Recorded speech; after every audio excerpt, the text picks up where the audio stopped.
찬양대가 힘있게 능력있게 찬양을 하나님께 드렸습니다. 설교도 힘있게 능력있게 드리려고 합니다. 오늘 하나님 말씀은 성탄절의 마음가짐, 다음 내일이 성탄절입니다. 오늘은 성탄주일이고요. 성탄절 내일 저희들이 마음으로 준비할 때 어떤 마음가짐을 가지고 준비해야 할 것인가, 그냥 오는 것들이 아니라 다 준비된 마음으로 오실 줄 믿습니다만은, 그래도 하나님 말씀을 잘 묵상하면서 준비하는 마음으로 모든 일은 마찬가지입니다. 얼마나 준비가 됐느냐가 그 결과 열매가 맺습니다. 이 한국어 찬양을 드리기 위해서 이 찬양대가 얼마나 많이 연습한 줄 아십니까? 예배 끝나고 난 후에 계속 연습합니다. 우리 3부 예배 드릴 때. 그리고 또 아침에 늦잠도 못 자고 주일날인데 일찍 와서 이 9시 예배 찬양 드리기 위해서 또 1시간 전이나 와서 연습하고 단에 서거든요. 그러니 하나님의 전에 헌신하는 모든 사람들은 여러분 귀중하게 여기셔야 됩니다. 그냥 예배 드리고 시간 맞춰 예배 드리고 가신 분들은 그야말로 감사해야 돼요. 모든 예배가 이루어지기 위해서는 이 어떤 사람은 토요일 날 와서 이 본당 청소를 하기도 합니다. 의자 닦기도 합니다. 모든 것들을 다 준비하고, 특히 3부 예배를 드리고 나서 식사할 때는 금요일 날부터 준비해서 토요일 날 이 엄동설한 추운데 부엌에서 그 물 손 만져가면서 11시 예배 끝나고 식사할 때 그 준비하는 거예요. 그냥 우리는 한 그릇 먹고 간 것 같지만은 금요일부터 추운 날씨 부엌에서 준비하고 토요일 날 그래서 드신 거거든요. 그래 교회에서 이루어지는 하나하나 모든 것들 여러분 조금이라도 불평하지 마시고 감사한 마음을 가지고 서로 간에 위로하고 칭찬하시기 바랍니다.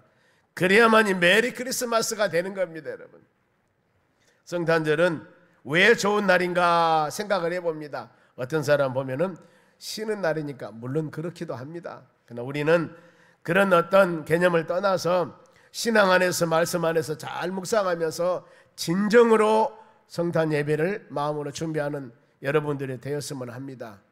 먼저 성탄절은 믿는 자들에게 영생을 주기 위해서 예수님이 세상에 탄생하는 날입니다.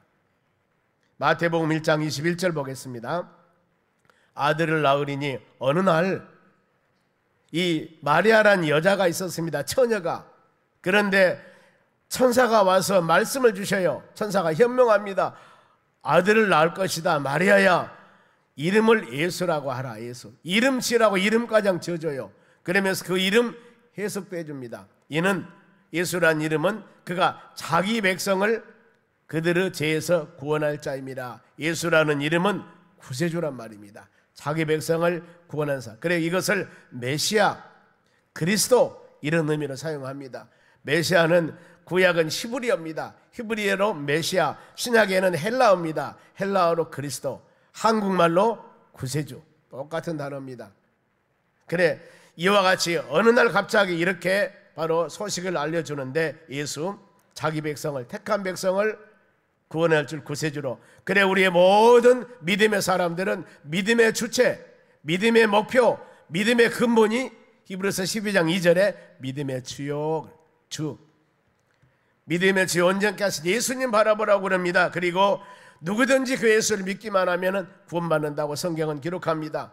그리고 예수를 영접하는 자들은 하나님의 자녀가 되는 권세를 줬다고 그럽니다. 우리에게 영생을 주기 위해서 예수님이 탄생하는 날, 또 성탄절은 애언성취, 우리가 믿는 이 하나님의 말씀은 1.1획도 변함없이 그대로 다 이루어짐을 말씀하는 겁니다. 구약에 애언됐던 것들이 안 이루어져 버리면 어떻게 우리가 하나님 말씀이라고 하겠습니까? 윤리나 바로 이 도덕을 가르치는 이런 바로 그런 책이 아닙니다. 성경은 하나님의 말씀인데 1.1획도 변함없이 그대로 다 이루어진다고 마태복음 5장 18절 말씀합니다. 구약에 애언됐던 일들이 신약에 안 이루어지거나 안 이루어져 버리면 어떻게 믿냐 그 말이에요. 그런데 모든 것들이 다 이루어지는 겁니다. 예수님이 오시기 전에 700년 전에 선지자가, 이사야 선지자가 있었습니다. 예수님 오시기 전이에요. 700년 전에. 그때 이사야 선지자가 이사야서 7장 14절 예언했습니다. 처녀가 잉태하여 아들을 낳을 것이요 그 이름을 임마누엘 하라. 이 말씀을 주신 겁니다. 하나님의 선지자 이사야 선지자가 바로 처녀가 잉태해서, 이 마리아가 잉태해서 임신해서 아들을 낳을 것인데 그 이름을 임마누엘이라. 여기서 처녀는 남자를 모르는 사람이에요. 아니, 하늘 봐야 별을 따죠. 그런데 하나님의 능력은 하늘 보지 않아도 별을 땁니다. 하나님의 전능하심이에요. 전능하심입니다. 어느 날 저 나사렛에 있는 마리아에게 가브리엘 천사가 와서 그런 말씀을 주신 겁니다. 마리아야, 너 임신했다? 임신한다? 그런데 그 이름을 예수라 하라. 그 말씀 방금 전에 마태복음 1장 21절에.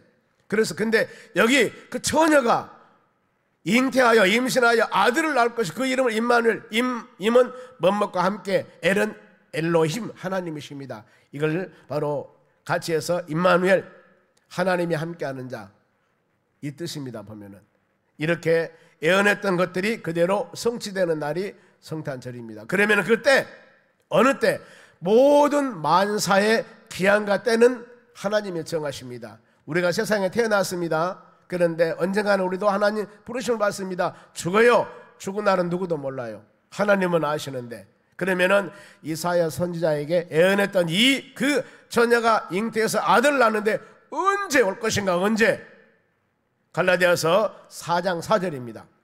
때가 참에 하나님이 때가 되었습니다. 이사야 선지자가 예언했던 그 말씀의 때, 하나님이 정한 그 때, 때가 참에 그 때가 찼습니다. 하나님이 아들을 보내사 여자에게 나게 하시고 여자에게, 여자의 후손, 즉 마리아가 성령으로 잉태해서 예수님을 낳습니다. 이겁니다. 이 모든 하나님 말씀 때문에 성탄절의 주인공은 여러분 마리아가 아니에요. 산타 할아버지도 아니고 선물 보따리도 아니고 말구에 태어나신 예수님이십니다. 베들레헴 마을간에 태어나신 예수님이십니다. 겸손하게 낮은 모습으로 예수님은 오셨습니다. 그러면은 우리 예수님은 만왕의 왕으로 세상에 오셨는데 왜 그 베들레헴 마구간에서 그렇게 초라하게 태어났을까? 이것도 다 예언되어 있던 것들입니다. 우리는 성탄절을 준비하면서 오늘 여러분 말씀을 듣고 깨달으셔야 됩니다. 어떤 깨달음? 하나님께 온전히 영광을 돌리며 우리에게는 그 하나님의 영광 가운데 은혜가 충만한 그런 시간 꼭 되셔야 합니다. 오후 예배 후에 2부 행사를 합니다만 모든 것들의 주인공이 예수님이십니다. 모든 주인공은 하나님께 있습니다. 우리가 사람들이 즐거우려면 안 돼요. 하나님의 즐거움, 하나님께 영광이고 그 영광이 우리에게 내려와서 모든 사람에게는 평강과 은혜가 충만한 그런 성탄절이 되어져야 될 줄로 믿습니다. 본질을 잊어버리면 안 됩니다. 성탄절 그러면 준비하는 마음, 이 본문의 10절, 11절 두 말씀을 통해서 우리 자신들이 어떤 것을 깨달았냐면 한 4가지 사항을 제가 요약해 봅니다. 내일 성탄절 예배 때 꼭 여러분 오늘 오후에 바로 2부 행사도 이 마음 꼭 가지셔야 돼요. 먼저 모든 사람에게 성탄절 준비할 때 마음에 기쁨이 있어야 됩니다. 기쁨, 본문의 10절 보겠습니다. 그들이 별을 보고, 그들은 동방에서 온 박사들입니다. 천문학을 연구하는 사람 점성술가들인데 이들이 별을 보고 매우 크게 기뻐하더라 그랬습니다. 이 동방에서 별을 보고 예루살렘까지 온 박사들이 바로 아기 예수님을 칭하며 유대인의 왕으로 나시니, 별을 보면서 유대인의 왕으로 나시니가 여기서 태어났다. 여기서 그러니 이 말을 들은 많은 사람들의 반응입니다. 세상에 여기에서 유대인의 왕으로 되신 예수님이 태어나다니. 아니 지금 현실에 헤롯 왕이 있고 수많은 사람이 있는데 왕이 태어났다니. 마태복음 2장 3절에 보면 헤롯 왕과 온 예루살렘이 듣고 소동한지라.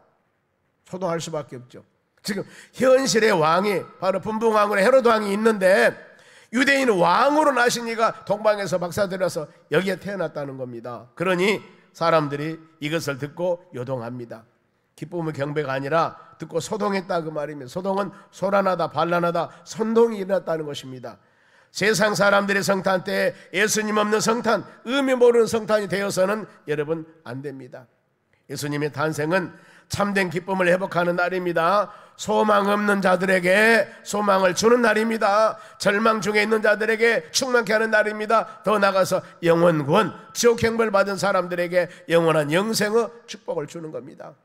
세상에서 소외받고 힘들고 어려운 자들에게 수고하고 무거운 짐진 자들아 다 내게로라고 그랬습니다. 내게로. 예수 그리스도 안에는 우리가 어렸을 때 어머님의 품보다도 훨씬 더 우리에게 자유함과 평안함을 주신 그런 은혜입니다. 요한복음 8장 32절에도 진리를 알지니, 예수님을 알지니 진리가 너희를 자유케 하리라고 했습니다.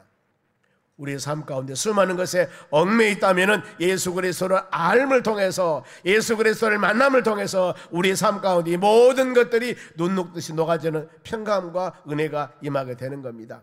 그러면은 기뻐하는 사람들은 동방박사 별을 보고 기뻐했죠.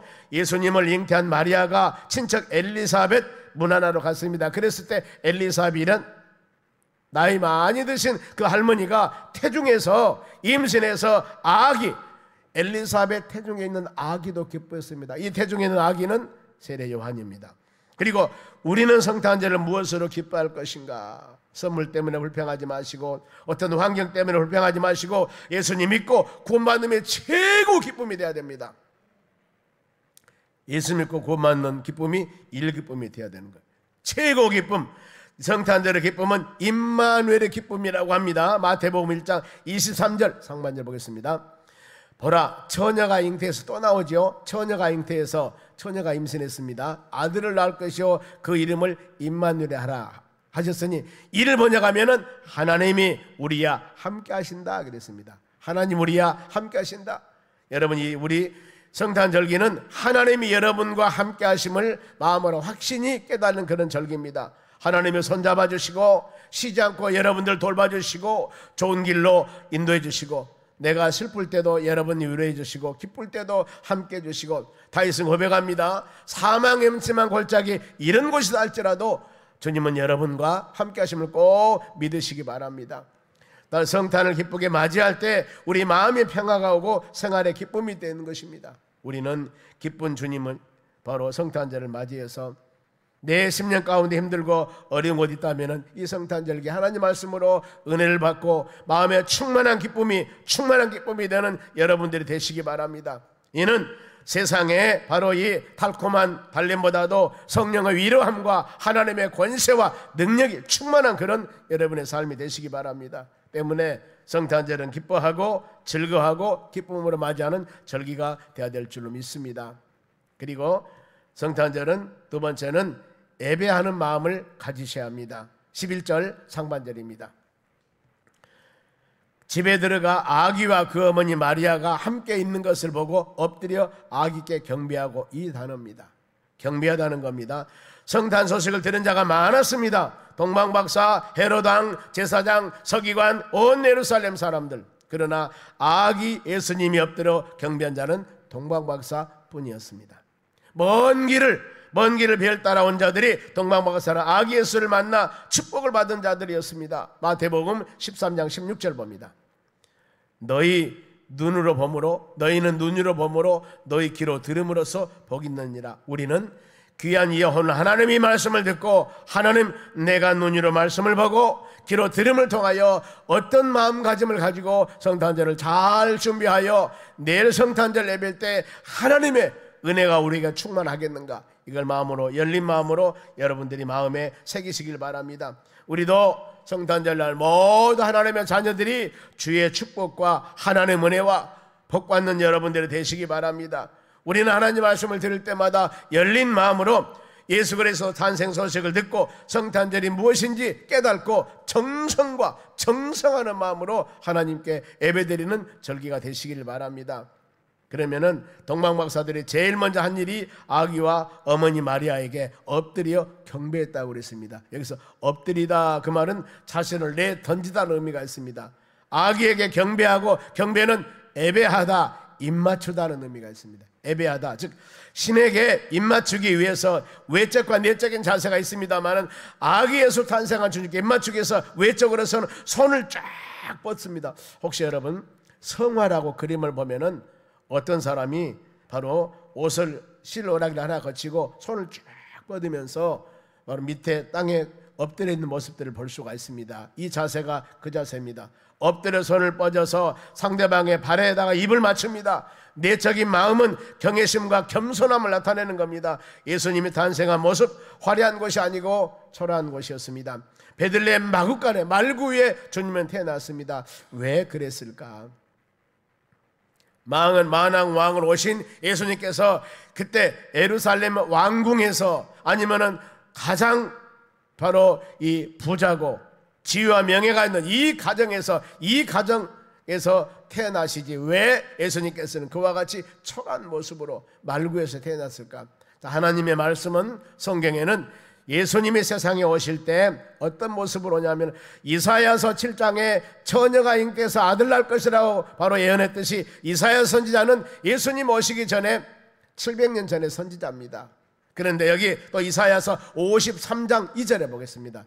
여기서도 예수님이 세상에 오실 때, 메시아가 오실 때 아주 낮고 천한 모습으로 오신다고 그랬습니다. 보세요. 그는 주 앞에 자라나기를 예언한 순과 같고 앞으로 메시아로 태어날 예수님을 지금 상징한 겁니다.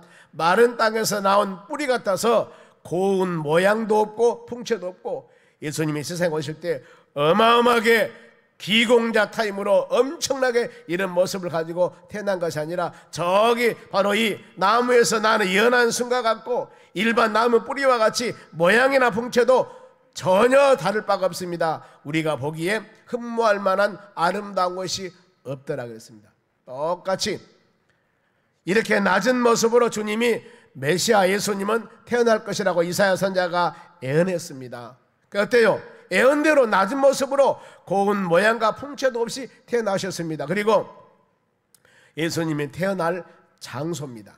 어디서 태어날 것인가 보면은 미가서 5장 2절에 베들레헴 에브라다야 하고 베들레헴에서 예수님께서 태어날 것을 이미 미가 선지자 예수님 오시기 전에 미가 선지자를 통해서 예언했던 것들입니다. 이와 같이 예수님이 사는 곳은 어디냐면은 우리나라 지도 같으면은 지금 인천 쪽 됩니다. 나사렛, 갈릴리가 서울이 한다면은 나사렛 정도에서 예수님이 살고 계셔요. 저기 마리아가 요셉하고 정원하고. 그런데 낳을 때 어린애 낳을 때는 어디? 광주까지 오셨습니다. 베들레헴까지 왔어요. 아니 왜 시골까지 왜 왔겠냐 그 말이에요. 물론 여러 가지 환경이 있겠습니다만은 예수님은 나사렛에서 태어나면 안 돼요. 성경 말씀이 이미 예수님이 오시기 전에 우리를 구원할 구세주는 낮은 모습, 겸손한 모습으로 바로 오시는데 그 태어날 고향은 장소는 베들레헴이 되어야 됩니다. 미가서 말씀에 베들레헴에서 구세주가 태어난다고 했기 때문에 그래 요즘에 어떤 사람들이 내가 뭐 구세주요, 내가 보혜사요, 내가 예수요, 내가 하나님이요 별 사람들이 다 나타나고 그러는데 우리를 구원할 예수님은 어디? 베들레헴이 고향이 되어야 돼요. 죽은 자를 살리고 말 한마디에 막 천지가 변하고 이런 능력이 있다 하더라도 그 사람은 구세주가 될 수가 없습니다. 조그마한 거 하나만 우리가 바르게 한다면은 이런 이단이나 잘못된 사실에 바로 빠지지 않는데 이런 기본적인 하나님의 말씀에 흔들리니까 믿음의 자녀들이 여러분 흔들리는 겁니다. 동방박사들이 먼 곳에서 아기 예수를 찾아온 것은 외모 풍채를 보기 위한 것이 아니었죠. 구세주인 예수님께서 그 예수님께 마음과 정성으로 경배, 예배하기 위한 것입니다. 성탄절의 진정한 목적은 동방박사들이 아기 예수께 경배하듯이 정성의 마음으로 여러분들이 온 가족이 내일 성탄절의 진정한 마음은 내일 성탄절날 온 가족이 하나님의 전에 와서 예배드린 것입니다. 그 먼 곳에서 동방박사들이 아기 예수께 예배드리기 위해서 오셨다 그 말입니다. 그러니 성탄절에 조금이라도 이런 개념에서 벗어나지 마시고 전 가족이 어떤 환경이 있더라도 주일날 예배 드렸으니 성탄절 예배 안 드려도 되지 이런 마음은 절대 하지 마시기 바랍니다. 만일에 성탄 예배를 안 된다면 안고 없는 찐빵이 돼요. 진짜 핵심입니다. 그리고 성탄절을 준비하는 마음입니다. 기쁜 마음으로 준비하겠습니다. 두 번째는 예배는 꼭 드리라겠습니다. 세 번째는 예배 드릴 때 헌신하는 마음을 가져야 됩니다. 헌신하는 마음은 본문의 11절 상반절입니다. 법의 합을 열어 황금과 유함과 몰약을 애물로 드리니라 그랬습니다. 거의 동방박사들이 세 가지 가지고 왔습니다. 황금과 유함과 몰약을 애물로 드렸다. 우리는 얼마나 간편합니까? 여러분들 봉투에다가 바로 마음과 정성으로 물질 헌금만 하면 되는데 이들은 그게 아니었습니다. 먼 거리에서 황금, 유황, 몰락을 애물로 아기 예수께 드리기 위해서 왔다 그 말입니다. 이것은 이 구주 탄생을 그냥 온 것이 아니었습니다. 갑자기 급작한 것도 아니었습니다. 귀하게 간직한 것, 먼 길에서 세 가지나 가지고 와서 이 세 가지는 의미가 있습니다. 황금은 왕께 드린 애물, 더 나아가서 예수님은 왕이심을 상징하는 겁니다. 황금은 변하지 않습니다. 변질되지 않습니다. 의미가 황금입니다. 그리고 유황은 향, 희생 제사 때 사용하는 것인데 예수님은 제사장직이다. 우리 모든 죄를 위해서 속죄물로 본인이 십자가에 죽으셨습니다. 바로 우리 죄를 위해서 피 한 방울 남기지 않고 모든 피를 흘리시며 우리 죄를 속죄물로 주님이 죽으셨습니다. 이 유황은 제사장직을 상징합니다.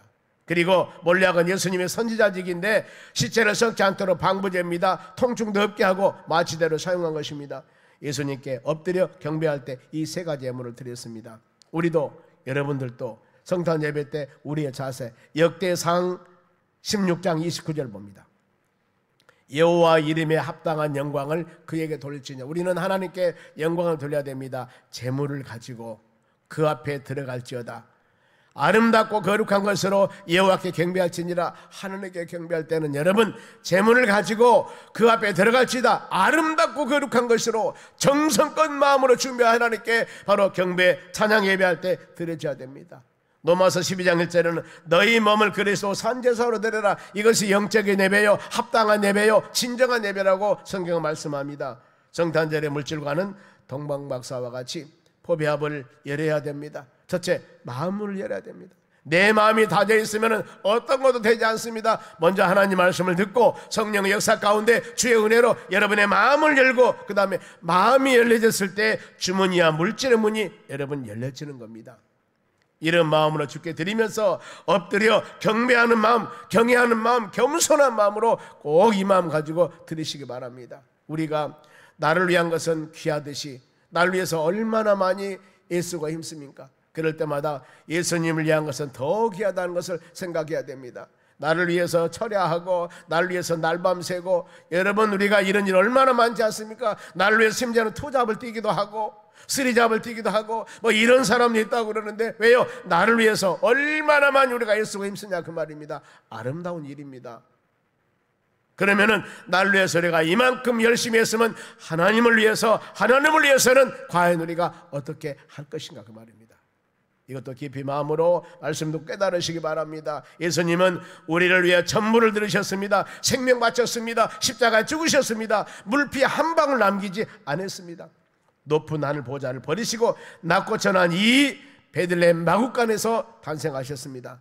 우리가 마음으로 결단해야 됩니다. 축복된 성탄절 되기 위해서 주님께 기쁨을 드려야 되고 엎드려 경배해야 되고 헌물도 헌신하는 마음을 드려야 됩니다. 정성껏 구원해 주신 은혜 감사하면서 하나님께 드려야 할 줄 믿습니다. 마지막으로 찬양입니다. 찬양, 성탄절날 찬양을 하나님께 드려야 됩니다. 아마 다음 주일날 칸타타를 준비했을 겁니다. 오늘도 얼마나 많이 성탄 주일 예배 얼마나 찬양 은혜스럽습니까? 반주자, 우리 지휘자 역동적으로 그냥 그리고 모든 대원들 참 이부가 엄청 부흥되고 있습니다. 지금 성가대 부흥되잖아요. 얼마 있으면 앉을 자리도 없어 이제. 예? 그런데 기쁜 소식이 어떤 분이 나한테 내년부터 성가대에 쓰겠으면 하신 분이 두세 명 있어 지금. 비밀이에요. 말은 안 하려고 합니다. 우리 성가 지휘자 놀래켜 주려고요. 저는 그럽니다. 교인 등록할 때마다 은사가 뭡니까 물어보지 않습니까? 우리 같이 등록하러 간 사람 그래. 목사님 급여도 너무 급합니다. 이제 등록한 성도들에게 가서 뭐라고 합니까? 아니 성가대 서라고 성가대 서라고 거예요. 판사 교사 하십시오. 이제 교회 오신 분들한테 제가 성질이 급합니까? 어떻게 기다리냐 그 말이에요. 어떻게 기다리냐고. 전에 성가대 쓰신 분은 여기 앉아 은혜가 되는 거예요. 전에 반주하신 분은 반주야 은혜가 되는 겁니다. 전에 교사했던 분은 교사야 은혜가 되는 거예요. 앉아서 구경되면 은혜가 안 되는 거예요. 여러분, 안 되는 거예요. 혹시 앉아서 그만 있는 사람 보세요. 내가 전에 교회에서 이런 일 했는데 가만 앉아 있으라니까 여러분 궁뎅이가 쑤신 거예요. 목사님 말씀 잘 은혜가 안 되는 거예요. 그래서 은사 찾아서 갈 때 은혜가 됩니다. 그러면은 찬양 어떻게 준비해 보세요. 누가복음 2장 13절 봅니다.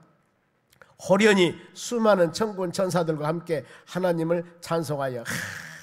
하나님, 요즘 수많은 캐롤송이 있습니다. 즐겁고 흥겨운 성탄은 우리를 위한 찬양이 아니라 아기 예수 찬양이 돼야 됩니다. 우리 성가대 찬양대 준비합니다만 온 찬양이 자기 나타나는 거면 안 돼. 온전히 하나님 영광 돌려야 됩니다. 그러면 그 내용이 누가복음 2장 14절입니다. 14절, 지극히 높은 곳에는 하나님께 영광이요 하나님 영광, 땅에서는 하나님이 기뻐하신 사람들 중에 평화로다. 하나님 영광 받으시고 우리 삶 가운데 기쁨이 되는 것입니다. 이 찬양을 열심히 드렸을 때 이를 통하여서 우리에게 문제 해결받고 질병 치유받고 놀라운 기적의 역사가 일어날 줄로 믿습니다. 아기 예수를 찬양할 때 소외된 자가 있으면 안 됩니다. 마리아도 찬양했고 엘리사벳도 찬양했고 시몬도 찬양했고 남녀 구별 없이 모든 사람이 손에 손을 잡고 아기 예수를 찬양해야 될 줄로 믿습니다. 말씀 마칩니다. 우리 성탄절 예배 모든 성도들이 기뻐한 성탄절이 되시기 바랍니다. 그리고 성탄절은 꼭 예배가 드려야 됩니다. 예배 안 드리면 안 됩니다. 그리고 헌신해야 됩니다. 물질이 들어가고 찬양, 간단한 찬양, 하나님께 영광 돌렸을 때 하나님이 찬양 받으시고 놀라운 주의 은혜를 내려주셔서 우리가 기쁘다고 요새내 하는 진정한 마음으로 하나님께 영광 찬양 돌리는 그런 성탄절이 되는 역사가 일어날 줄로 믿습니다. 기도하겠습니다. 하나님 감사드립니다. 주신 말씀 마음에 새기며 우리가 믿음으로 승리해 나가기를 간절히 원합니다. 모든 성도들이 성탄 주일 이날 하나님 말씀을 깨달아 사오니 성탄 주일이 은혜롭게 우리에게 은혜를 주시사오니 성탄절이 내일 예배 주의 역사와 하나님의 능력이 충만케 주시옵소서. 감사하며 예수님의 이름으로 기도합니다.